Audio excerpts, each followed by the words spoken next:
তো নমস্কার, আজকে আমি রয়েছি আমাদের মেদিনীপুর থেকে ধর্মা হয়ে যে রাস্তাটা ডান দিকে ঘুরে যাচ্ছে পাঁচকুড়ি, আমি রয়েছি সেই পাঁচকুড়িতে। আপনাদেরকে আজকে দেখাতে চলেছি এবং কথাও বলাবো যে আমাদের এগ্রিকালচার, আমাদের কোম্পানির যে এগ্রিকালচার জৈবিক পদ্ধতিতে যে আমাদের চাষাবাদ হয় সেই চাষের মধ্যে কতটা গ্রোথ এসছে, কী এসছে। আমি যে চাষি ভাই আমাদের চাষ করছেন তার সঙ্গেও কথা বলাবো। তো আমাদের সঙ্গে রয়েছেন আমাদের fighter mister Sheikh Raju sir এবং আরেক ফাইটার রয়েছেন মিস্টার টতুন স্যার। তো আমাদের সঙ্গে রয়েছেন সেই চাষি ভাই যিনি আর কি এই জমি চাষ করছেন। তো স্যার, আপনি কত বছর ধরে চাষাবাদ করছেন? ছোট থেকেই চাষ করা হচ্ছে আর কি। ছোট থেকেই করছেন। আজকে যে এই যে ছোট থেকে চাষ করতেন, সেই ছোট থেকে কি আপনি ওই একই রকমভাবে রাসায়নিক আর ইউরিয়া এইসব দিয়েই চাষ করে এসেছিলেন? এছাড়া ইউরিয়া আর রাসায়নিক দিয়েই চাষ করা হয়েছে।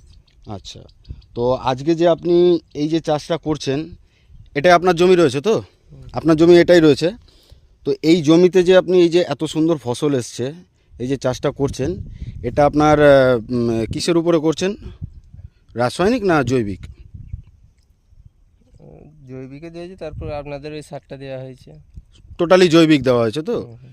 তো জৈবিকে আপনার কি মনে হচ্ছে যে আপনার জমির চাষ কীরকম, কতটা ভালো হয়েছে?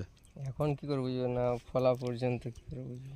এখন কীরকম গ্রোথ দেখা যাচ্ছে? গ্রোথ তো দেখতে পাচ্ছি, কিন্তু লাস্ট পর্যন্ত যাওয়া যায়। গ্রোথটা এখন কীরকম রয়েছে? গ্রোথটা তো ঠিকই আছে, তো ভালোই আছে। ভালো রয়েছে তো? না, যেটা আছে সেটা বলুন, কারণ এইটা আপনাকে দেখে অন্য কেউ কিন্তু এটা চাষ করবে। কারণ হচ্ছে এটা এখনো যে একবার করলাম ছেড়ে দিলাম আসবো না, সেটা নয়। যেটা হয়েছে সেটাই বলতে হবে, কারণ আমরা অন্য চাষিকে এটা দেখিয়ে মানুষ নিক। আমরা মানে যেটা কেমিক্যাল চাষ করছে সেই কেমিক্যালটা টোটালটা বন্ধ করে আমরা কিন্তু জৈবিক উপায়ে টোটাল চাষ করবো। এতে মানুষ সুস্থ থাকবে, ঠিক থাকবে, শরীর ঠিক থাকবে। তো আপনার মনে হয় এই জমি যে ধান চাষ গাছটা আছে তার সঙ্গে এটা যদি কম্পেয়ার করি, তো এর থেকে এটা অনেকটা বেটার এবং অনেক সুন্দর এখন হয়েছে। বিশেষ করে যেহেতু এই প্রথম বছর করছেন, এর ফলন যেহেতু আপনি এখন ঠিক পাননি, আপনি যখন ফলনটা পাবেন তখন বুঝতে পারবেন যে এটার মধ্যে এটা কত ডিফারেন্স, ঠিক আছে?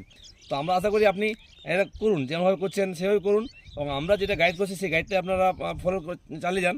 তো আমরা নেক্সট টাইম যখন আসবো তখন দেখবো যে এর ফলন আর এর ফলনের মধ্যে পার্থক্য কতটা কী আছে। মানুষ এই দেখে কিন্তু মানুষ আমাদের কাছে নেবে, কারণ মানুষ আমরা যদি না ওকে ইউজ করাই তো মানুষ বুঝবে কী করে যে এর ফলন কী টাইপের, এর ফলন কী টাইপের, এবং এটা কী উপকার, এটা কী উপকার। তো আপনার মনে হয় যে এর থেকে এটা অনেকটা বেটার? হ্যাঁ, বেটার। তো এখন যেটা আছে সেটা করুন, যেহেতু এই তো ফার্স্ট টাইমে যেহেতু আপনার জমিনে যে সমস্যা, সেই সমস্যা থেকে আপনার বেরিয়ে আমরা থেকে এই জমিতে যে গাছটা দেখা যাচ্ছে, এটা হচ্ছে আমাদের এগ্রিকালচারে এইটা চাষ করা হয়েছে। আর এছাড়াও যেটা এমনি রাসায়নিকে যেটা চাষ করা হয়েছে সেই জমিটাও দেখাচ্ছি। এর পাশে এই জমিটা রয়েছে রাসায়নিকে চাষ করা। এবার আপনারা নিজেই বুঝতে পারছেন যে আমাদের এগ্রিকালচারে ভুভিটা থেকে শুরু করে ইকো হারিয়ালি থেকে শুরু করে যেসব প্রোডাক্টগুলো রয়েছে তাতে কতটা গ্রোথ আসছে, আর অন্যান্য ইয়েতে কতটা গ্রোথ আসছে দেখতে পাবেন। দেখুন, আমি এর পাশের অনেকগুলো জমি দেখাচ্ছি। এগুলো হচ্ছে রাসায়নিক দিয়ে চাষ করা, আর এটা হচ্ছে পুরো আমাদের এগ্রিকালচার,